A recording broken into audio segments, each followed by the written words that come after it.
Hello, great people. This is Adibusuye Olutayo Olumadiwa again. St. John's Gospel 3:16. For God so loved the world that he gave his only begotten Son, that whosoever believes so much in him will not perish but have everlasting life. It's one of the greatest verses I've seen over the times in the Bible. I find that verse alone is divided into three and it encapsulates 5 purposes. Again, St. John's Gospel chapter 3 verse 16. Therefore God so loved the world that he gave his only begotten Son, that whosoever believes in him, that's 1, should not perish, that's 2, but have everlasting life, that's 3. The consequences of your belief and the consequences of unbelieving in the world is the middle, is the second one, and the consequences of believing is the third one. Again, whosoever believes in him, that's an instruction. That's an instruction. Sometimes I ask myself, how do we study the Bible? When we are studying, do we suspend our intelligence or our minds? Or do we just want to fulfill the righteousness that we did this verse before, like I normally do? I do 40 chapters a day, but I noticed I was just doing it like it's just for me to fulfill. I've done this, I can quote, but I'm not really taking advantage of those validity until I step it down from 40 chapters to 10 chapters daily. And I realized I could see 10 times what I couldn't see when I'm doing 40 chapters daily. You see, St. John's Gospel chapter 3 verse 16. For God so loved the world that he gave his only begotten Son, that whosoever believes in him, if we stay and meditate on that, you will realize you can build an industry on that first verse. But what do we do globally? People ignore those parts more systematically, not knowing, but focus more on will not perish. So their attention, their consciousness, it's all about perishing. And you see, there's something about the consciousness of the spirit, that what you are conscious of is what you are actually expecting, and is what you actually see, and is what you definitely attract to yourself. So I tell people sometimes that if we are going to do their verse, just do it like this. For God so loved the world that he gave his only begotten Son, that whosoever believes in him would have everlasting life. As I read it like that and forget about the consciousness and forget about the perishing, so that you can see the efficacy that verse actually carry, the tensile nature of that verse, the instrumentality embedded in that verse. It is rich. Do you know St. John's Gospel chapter 3 carries 5 cases and 5 persons of impact for? Do you know St. John's Gospel chapter 3 verse 16 carries 5 phases that can be explored? In that verse is presence. In that verse is prevention. In that verse is preservation.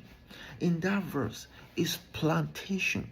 And in that verse is posterity. And now posterity. Again, St. John's Gospel 3:16 is embedded in preservation, presence, prevention, plantation, prosperity, and posterity.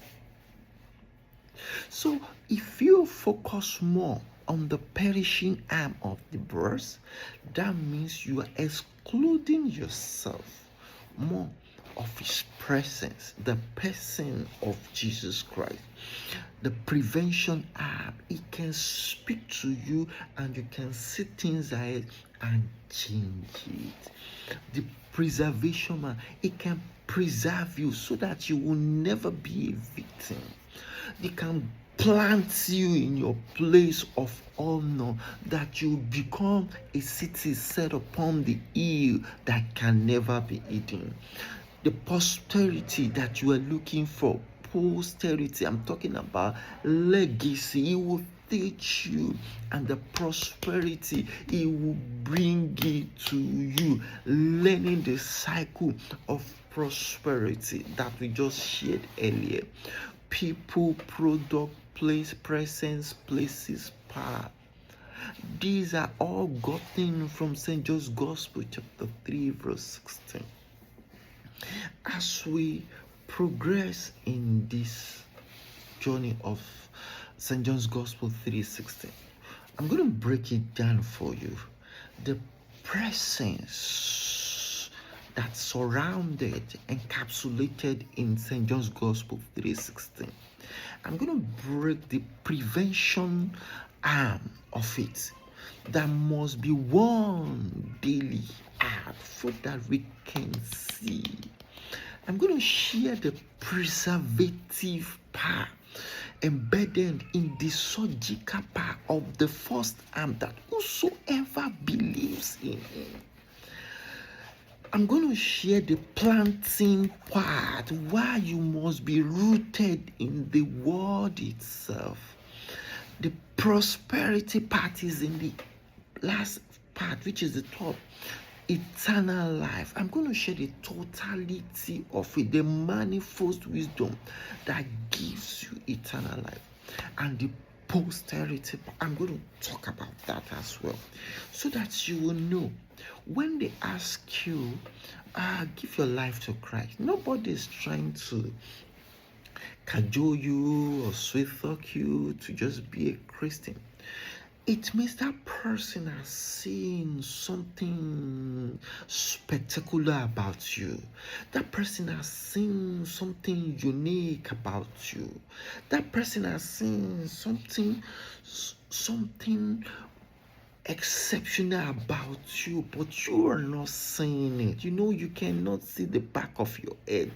It's the people that is looking at, coming behind, that is going to see the back of your head.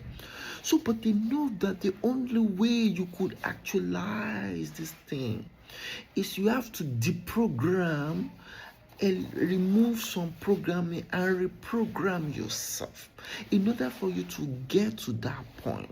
So when they say, come and be a believer, come, nobody's trying to cajole you. They were trying to let you know, come and live a higher life that you carry.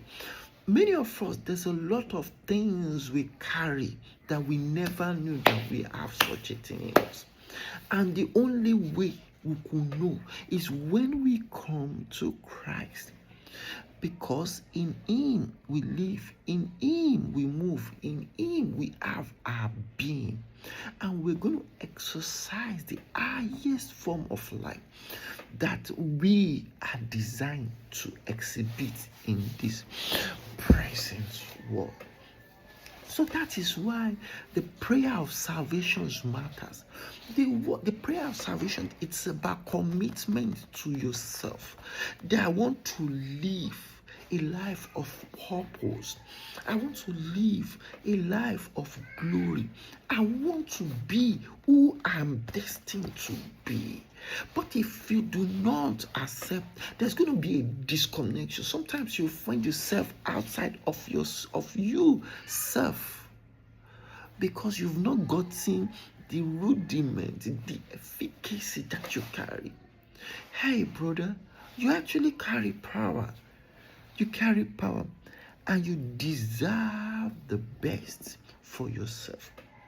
But you need an army of those who will show you, who will teach you, who will train you, who will trade with you how those things work, who will give you the words you carry. And that is why I said to people, St. John's Gospel chapter 3 verse 16 is one of the greatest verses in the Bible. As I round up, death runs away from person with an idea. Why? Because if your matter matters to God, it will make your matter to him. Are you getting it? Death runs away for a man with an idea. Because once your matter matters to God, it will make your matter to him. And those are the things you find in St. John's Gospel, chapter 3, verse 16. Again, thank you so much for listening. I'm so happy to bring that message to you. St. John's Gospel, chapter 3, verse 16. As we continue, we're going to talk about the conversation with God, and we're going to talk about the conversation from God. We're going to add conversation with God and conversation with man to it, and we're going to tie it together, and you'll see how those enable St. John's Gospel chapter 3 verse 16 to work more. Thank you so much. I'm Adibusuyo Olutayo Olumadewa, a social transformer. God bless you.